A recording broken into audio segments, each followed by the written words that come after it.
I've already seen the shilling. I know where it is budgeted. I know where it is going. I know precisely what I'm going to do. So a lot of the audit work will be on desktop. Will be here before even I go out to check and see the existence.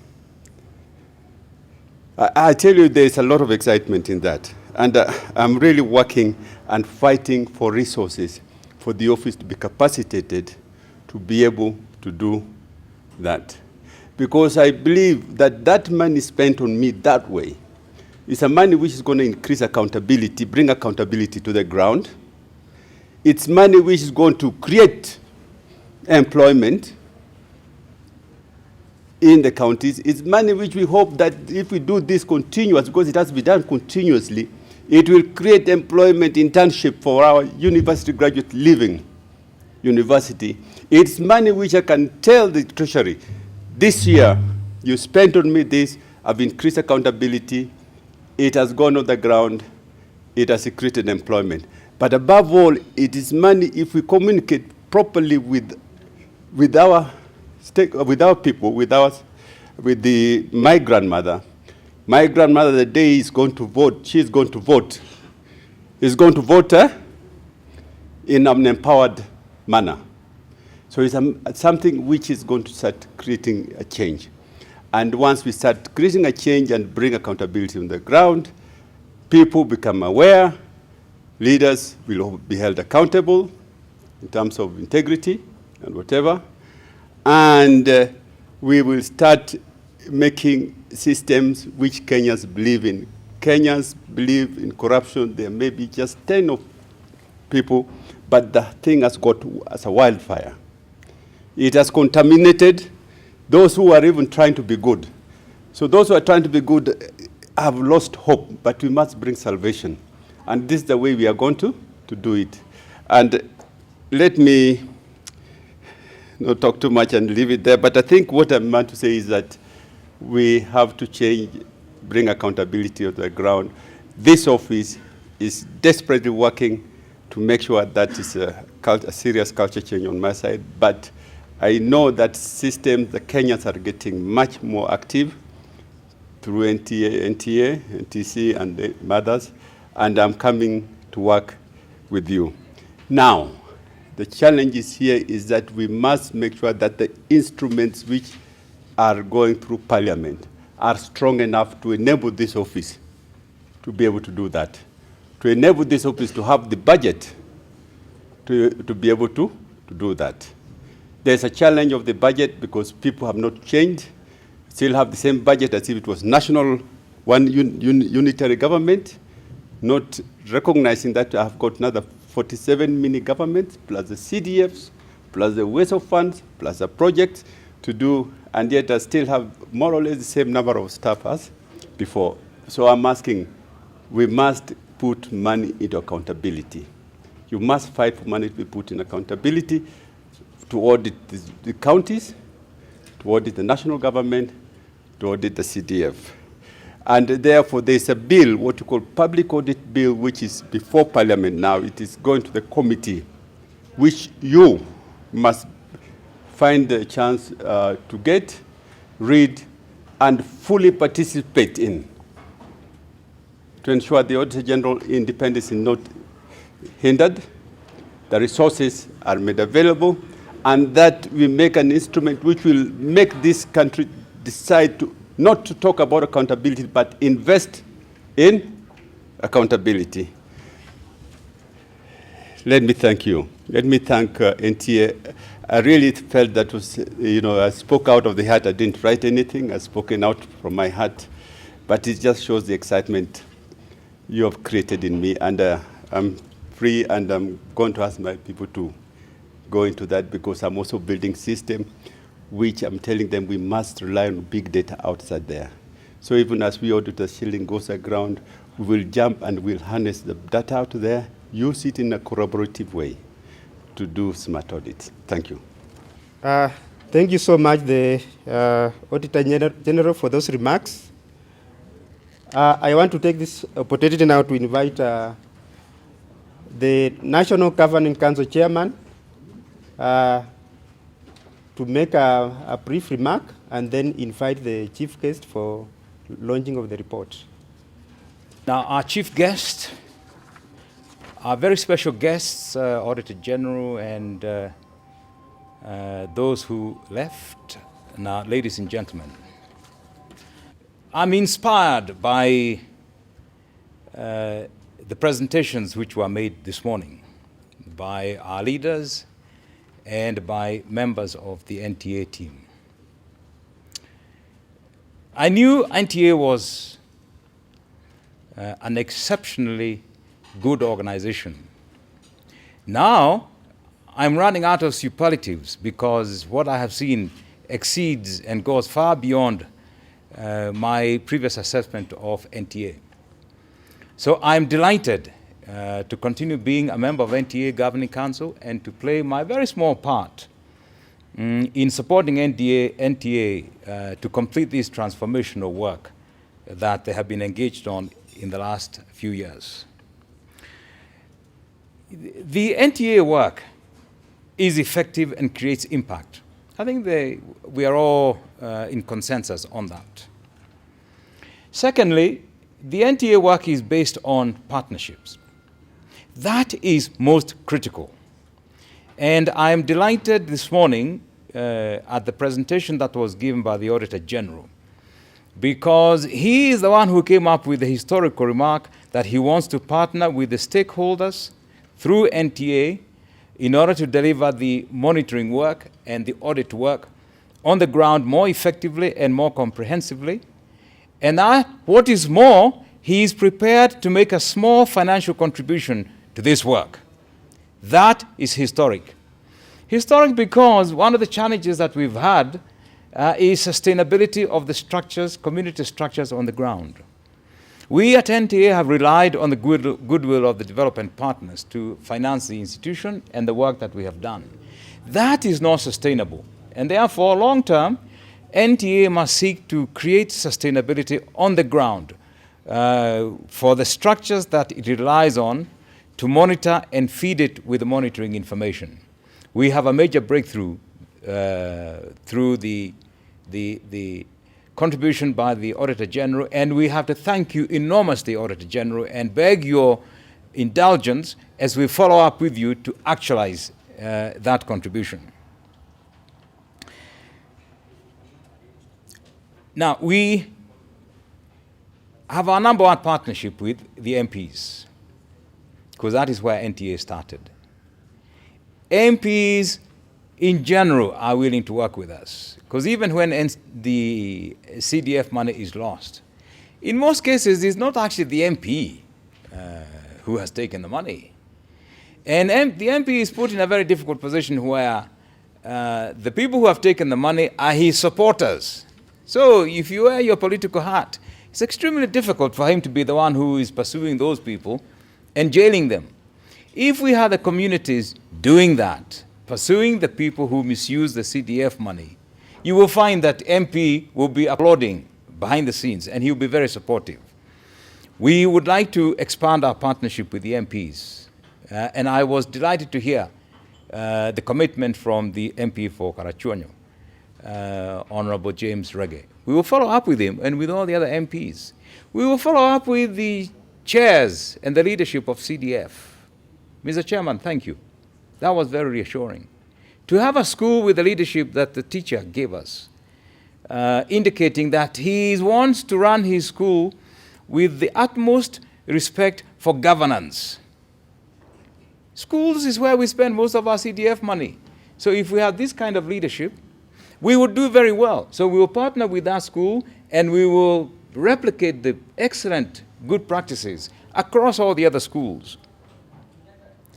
As you can see, I'm excited.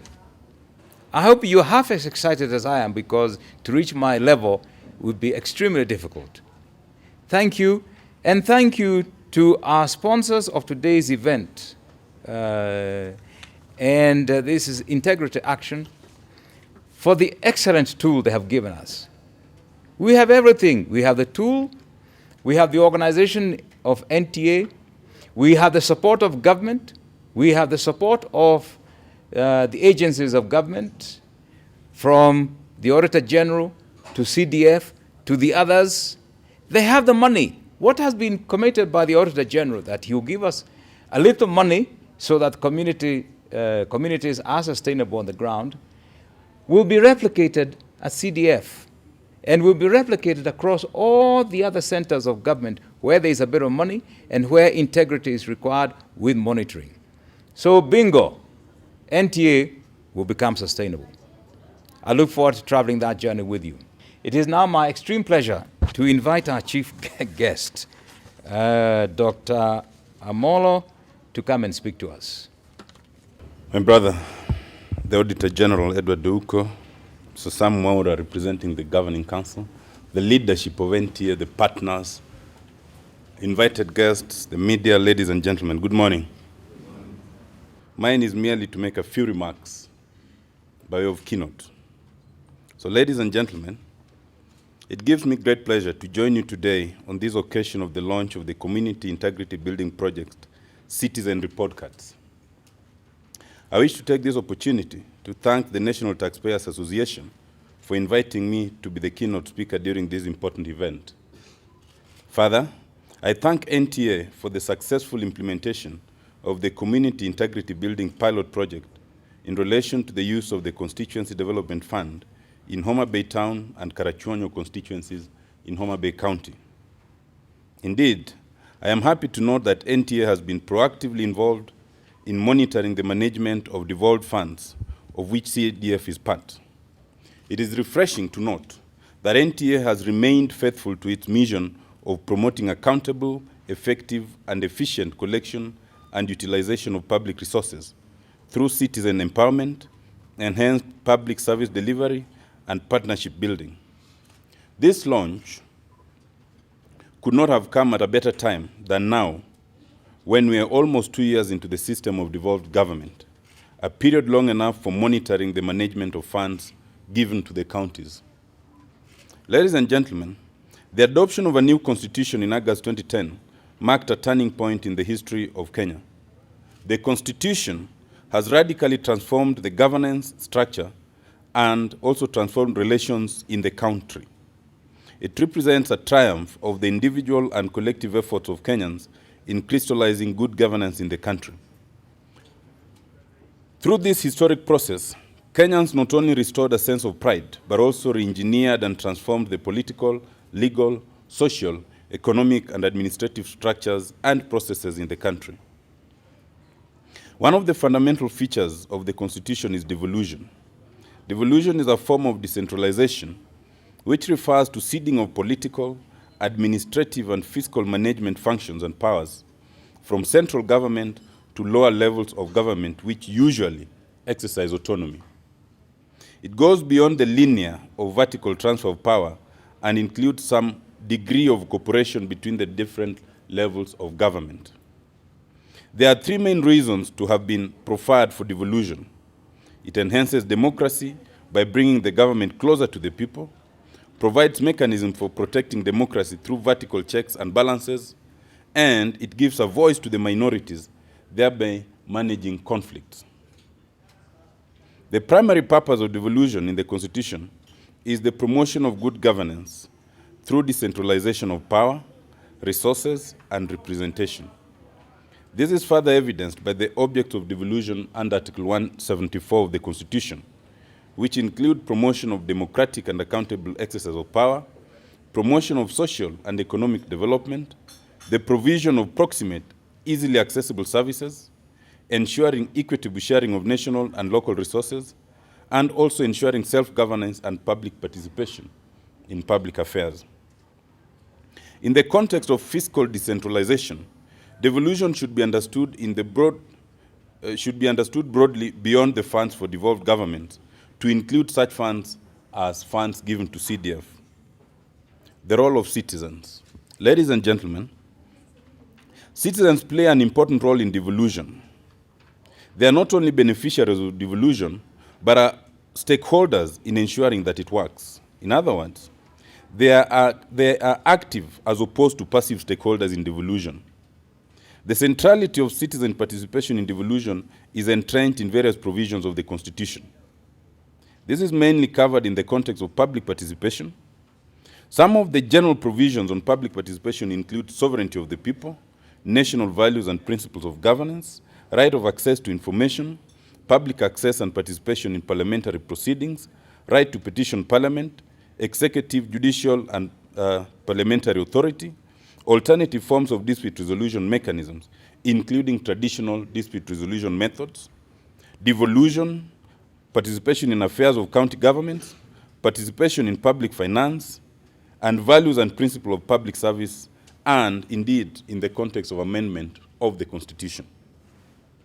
One of the constitutionally recognized forms of public participation in the management of devolved funds is social accountability, which includes social audits, citizens' report cards, expenditure tracking, and participatory budget formulation, among others.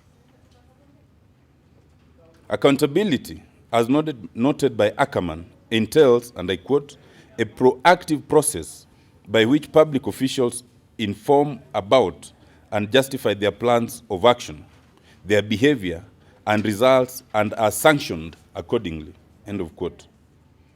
It aims at expanding the responsibility of these citizens to hold public officials responsible and demand for services.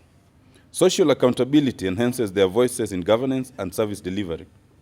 To this end, it complements the conventional mechanisms of accountability, such as political checks and balances, accounting and audit systems, administrative rules, and legal procedures. Social accountability measures have been proven to positively contribute to improved governance, increased development, and effectiveness through better service delivery. I'm pleased to note that NTA has been proactive in promoting good governance in the management of devolved funds since 2006 through the use of social accountability mechanisms, mainly the social audit and citizen report cards. These initiatives have generally ensured participatory and accountable governance and complemented the supply or traditional accountability mechanisms, thereby enhancing service delivery. The report cards for the two constituencies we're launching today is a manifestation of the important role played by NTA in our governance process, that is, giving a voice to citizens, especially the grassroots communities. Ladies and gentlemen, the Constitution presents opportunity for improved governance. In this regard, some of the areas and ways of engagement include the following. 1, protection and promotion of rights and freedoms guaranteed under the Bill of Rights in Chapter 4 of the Constitution. 2, reinforcement of the checks and balances under the 3 arms of government. 3, support of participatory governance in the devolution, financial, and administrative processes. 4, support and collaboration with institutions of governance such as constitutional commissions, the judiciary, parliament, executive, and independent officers. 5, initiation of social accountability mechanisms for accountable and responsible governance. And lastly, monitoring the full implementation of the Constitution to ensure societal transformation and good governance. On behalf of the Commission on Administrative Justice, or the Office of the Ombudsman, I wish to assure you of our commitment to partner with you in promoting good governance in the management of devolved funds. The mission of NTA is indeed in tandem with ours of addressing all forms of maladministration in the public sector in Kenya. And indeed, 3 things stand out here. 2 things give me pleasure. 1 makes me sad. One thing that gives me pleasure is the fact that NTA, together with other partner organizations, have continued with the work they do in terms of social audits and other audits. And not only have they continued, I have this morning learned things that some which I didn't know, with great pleasure. Particularly, I'm interested in the Integrity Action Platform. This will be important to us in 2 respects. As the Office of the Ombudsman, we are in the process of integrating ICT in the management of public complaints. And some of my staff members are here. They've been doing that for a couple of months, so that people don't have to physically come to us to lodge the complaint or to find out the progress of the complaint, including using and launching a mobile platform. The Integrity Action Platform will no doubt form an interesting study in terms of how we can incorporate that idea in what we are already doing. Particularly, to the extent that the Integrity Action Platform seeks to enhance access to information, it is of particular interest to us, being the body designate in the Access to Information Bill as the primary entity that will ensure that citizens access information held by the state. And so it is with great pleasure that I followed that presentation, and we will no doubt take the challenge that Judy had invited us to take. Secondly,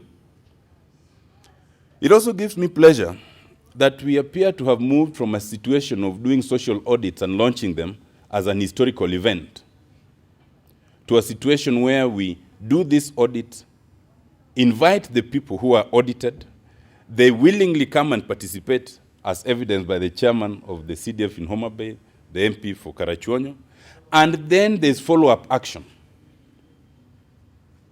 I invite you, and those of us, even in other organizations who are doing this social audit, not just to do the report and let it lie there. Please follow up. When you discover that there are issues that involve maladministration, do not just involve the office. Identify the officers who are involved and forward it to us so that we can take it up, so that people can know that audits are not just some idle exercise by an NGO or an entity. If there are issues that involve finances, direct it to the Auditor General so that it can meaningfully be followed up in the process of formal audits and taken up through the legal processes. If there are issues of corruption, identify them and send them to the Ethics and Corruption Commission. And as we do that, I urge you to move from the culture of blaming an office. The Constitution of Kenya 2012 puts responsibility at the doorstep of the individual public officer responsible. If it is the CDF in Homa Bay, don't just say CDF. If it is the chairman, you'll say it's the chairman. If it's a particular official, then identify that officer. For under Article 226 of the Constitution, when public money is misused, and this is something we are yet to fully implement and we need to, then it behoves the individual public officer to pay back that money to the public coffers, not just the office. So go ahead and identify the officer, and then we will necessarily follow it up. The third issue, which saddens me though, is the one that is supposed to give us the most pleasure, and that is devolution. The Constitution of Kenya 2010 has 3 key pillars. It is a good constitution. We can discuss its content. But as one of the drafters, the 3 key pillars of that constitution, one is the sovereignty of the people, the space that that constitution gives the ordinary citizen as the ultimate wielder of power under Article 1. And all other entities, including ours, are merely subordinates. I don't know whether we've used that power sufficiently, but that's the subject of another discussion. The second pillar is the chapter on human rights, the most elaborate chapter you can find anywhere in the Constitution currently. It might be under threat in certain respect. It is our collective responsibility to protect the Bill of Rights. But the third pillar, the third major pillar, is devolution. I can assure you that devolution perhaps was the primary force behind the widespread support for the Constitution.